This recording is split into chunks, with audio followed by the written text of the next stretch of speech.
일부 아파트 분양 시장이 과열 양상을 보이고 있는데요. 불법으로 분양권을 팔기 위해 야시장까지 열릴 정도라고 하니까요. 좀 자세히 알아보겠습니다. NH투자증권의 김규정 연구위원 자리에 있습니다. 어서 오세요. 네, 안녕하세요. 네. 분양 시장이 좀 특정 지역이지만, 일부 지역이지만 과열 양상을 보이고 있다. 야시장까지 열린다는데 야시장이 과일 파는 시장은 아닐 거고요. 네. 어떤 시장입니까?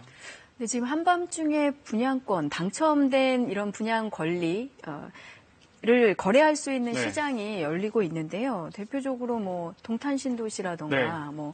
아시는 인기 있었던 위례신도시 분양이라던가 이런 인기 수도권 택지지구에 네. 밤에 거래할 수 있는 시장이 열리고 있는 건데 네. 사실 2, 3년 전만 왜 밤에 거래를 돌아보셔도 합니까?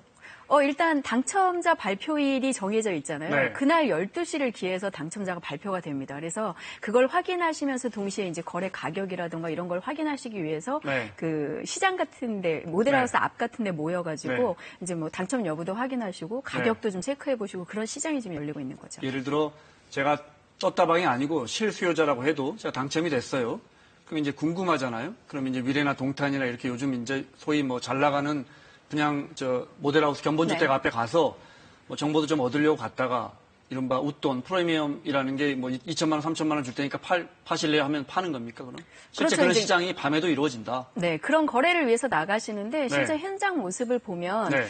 거래가 그렇게 막 활발하게 그날 밤에 많이 이루어지는 것은 아닙니다. 대부분 이제 가격을 좀 체크해 보시고 그러겠죠. 어느 정도 수익이 날 수 있을지 정보를 찾기 위해서 오시다 보니까 사실상은 거래는 많지 않은데 웃돈 프리미엄만 계속해서 올라가는 좀 부작용들이 실제로는 나타나고 있고요. 간혹 거래를 하시는 분들도 계세요. 미리 당첨이 될 경우에 아는 중개업소를 통해서 거래자를 좀 찾아달라 이런 식으로 되어 계셨던 분들은 그날 거래를 하시기도 하는데 대부분은 이제 정보를 찾아서 이렇게 좀 기웃기웃 하시는 모습이죠.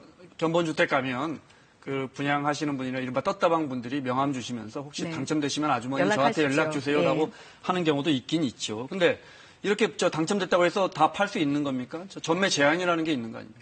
전매 제한뿐만 아니라 기본적으로 당첨된 날 거래를 한다는 것 자체가 불법이죠. 계약 전에 당첨된 권리를 거래를 하실 수 없기 때문에 기본적으로 당첨자 발표일 그날 밤에 거래를 하시는 것 자체가 불법이고 지적하신 것처럼 지금 수도권 민간 아파트의 경우 전매 제한 서울 같은 경우 6개월 동안 전매를 하실 수가 없고 공공택지의 경우 1년 동안 분양권을 거래하실 수 없기 때문에 기본적으로 그 기간 전에 그 기간이 지나기 전에 거래를 하시는 것 자체가 불법입니다. 그래서 사실 야시장에서 당첨 확인 이후에 뭔가 웃돈을 팔고 거래를 하시는 것 자체가 이제 처벌을 받으실 수 있는 행위라는 거죠. 네, 근데 무슨 아파트가 당첨된다고 해서 당첨권이 나오는 것도 아닐 거고요. 당연히 짓지도 않은 아파트니까 등기가 있는 것도 아닌데 어떻게 사고 파는 겁니까?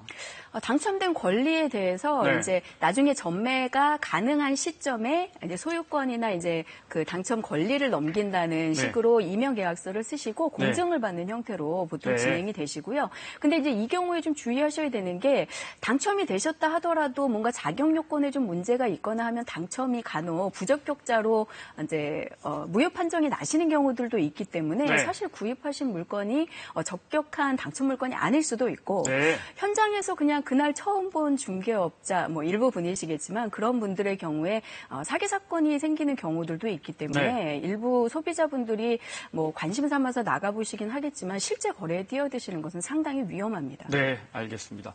자, 근데 이제 중요한 것은 아마 이런 거 팔고 사는 분들은 소수일 겁니다. 근데 중요한 것은 이렇게 일부지만 특정 지역에 이렇게 이제 분양시장이 뜨거워지니까 아직도 그 열기가 남아있으니까 누구는 당첨돼서 몇 천만 원을 남긴다고 하니까 혹시나 또 이렇게 무주택 서민분들이 또 이렇게 청약해서 또 좀 부담을 많이 지고 대출을 많이 내가지고 또 청약시장에 뛰어드는 거 아닌가 무리하게 이런 걱정도 드는데 어떻습니까?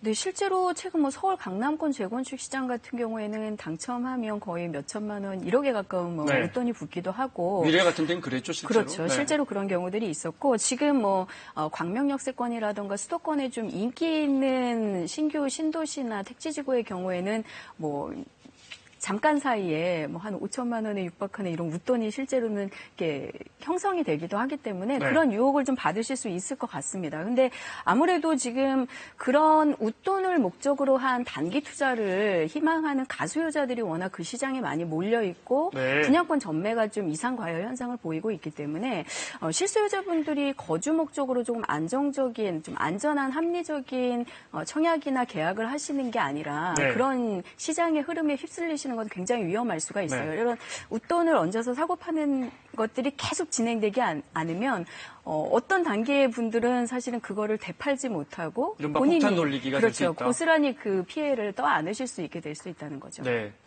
청약률은 믿을 수 있는 건가요? 뭐 수백 대 1, 수십 대 1이라고 하는데. 아니요, 그렇지는 않습니다. 실제로 네. 높은 청약률을 보이더라도 계약은 잘 이루어지지 않는 단지들이 상당수 있습니다. 아시는 것처럼 청약 통장만 있으면 누구나 네. 청약 경쟁에는 뛰어들 수 있기 때문에 이 청약 신청한 통장 수 대비 공급된 가구 수를 기준으로 몇 대 1이라는 경쟁률이 나오는 거기 때문에 네.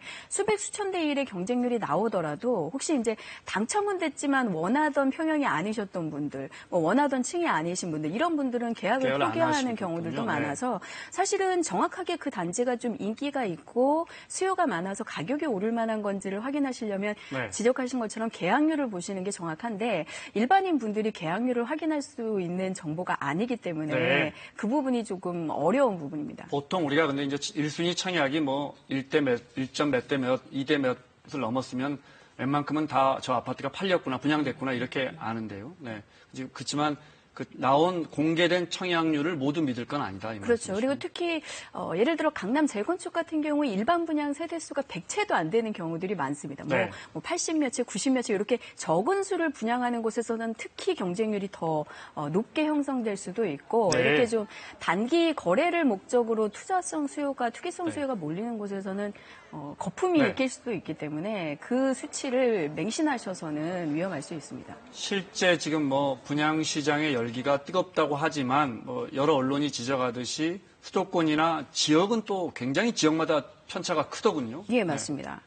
그래서 실제로 이제 뭐 인기 있는 지역을 제외하고 지금 화면에서 보시는 것처럼 공급이 좀 많았다고 지적을 받은 네. 충청권이라던가 경기도에서도 지금 공급이 계속해서 나오고 있는 신도시나 택지 중에서는 실제로 공급된 가구 수에 비해서 청약이 좀 부족해서 미달이 네. 나거나 아예 청약 신청을 하지 않는 좀 외진 곳에 있는 단지들도 이제 저건 아주 뭐 예, 독특한 경우지만요. 그렇죠. 나오고 네. 있는 상황이라서 네. 시장에서 입지가 좋고 분양 가격이 좀 적정한 곳들은 청약을 해볼 만하지만 네. 그렇지 않은 곳들은 위험할 수도 있다라고 네. 이제 좀 단지의 입지와 상품성을 좀 차근차근 분석해 보시는 것이 중요합니다. 뭐 늘 나오는 얘기죠. 정리하면 청약이 잘 되는 곳은 과열돼 있고 안 되는 곳은 뭐 미분양 심지어 충북의 몇 개 단지는 아예 청약자가 한 명도 네네. 없을 정도로 이른바 양극화가 뚜렷한 것 같습니다.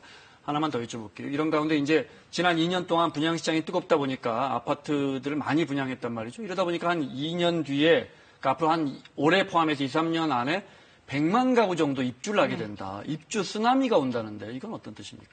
네, 실제로 지난해에 아파트 분양 공급량이 52만 채에 육박을 했고요. 올해 계획 예정된 물량이 40만 채 이상이 될 걸로 지금 점점 좀 불안하게 공급량이 늘어나는 것으로 네. 추정을 하고 있습니다. 그러다 보니 화면에 보시는 것처럼 올해 하반기부터 내년 2018년까지 입주 물량이 그 직전보다 굉장히 많이 늘어나는 모습입니다.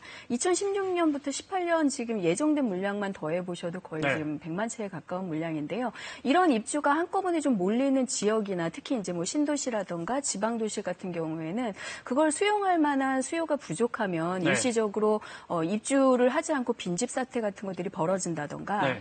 예, 혹시 잔금 마련이 좀 어려우신 분들 경제 사정에 따라서는 잔금을 치르지 못하는 경우들도 늘어날 수 있어서 네. 실제로 좀 지역 수요에 비해서 공급이 좀 과다해 보이는 지역에서는 네. 신규 청약이든 분양권 합리적인 적정한 투자라 할지라도 분양권 매입 같은 것들을 좀 신중하게 검토해 보실 필요가 우리 있습니다. 부동산 시장이 분양 시장이 2007년, 8년 이렇게 고점을 찍고 조금씩 집값이 내려오고 이제 분양 시장도 조금 위축되다가 2, 3년 전부터 이제 살아나기 시작했는데 그러면 2007년, 8년 이후에도 저렇게 공급 물량이 많았단 말이죠. 근데 입주가 안 됐던 때가 있었던 걸로 기억하거든요. 그때는 왜 이렇게 입주가 안 됐습니까?